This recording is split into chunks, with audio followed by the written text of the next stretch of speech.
Hi, I'm Fast Eddie from Fast Eddys Keys Express, and today we have a customer complaining of a lock that's not working correctly. So we'll try the key out.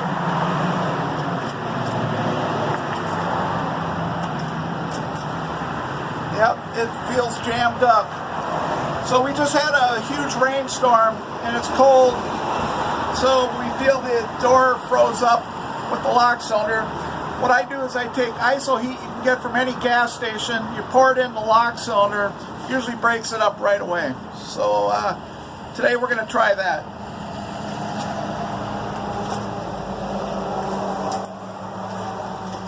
Let it sit, slide the key in, slide it in and out a few times. There it goes. So there we go. The lock is freed up. It was iced up, and thanks to a can of ISO-Heet, we're able to get the customer into their store. And thank you. This is Fast Eddie from Fast Eddys Keys Express.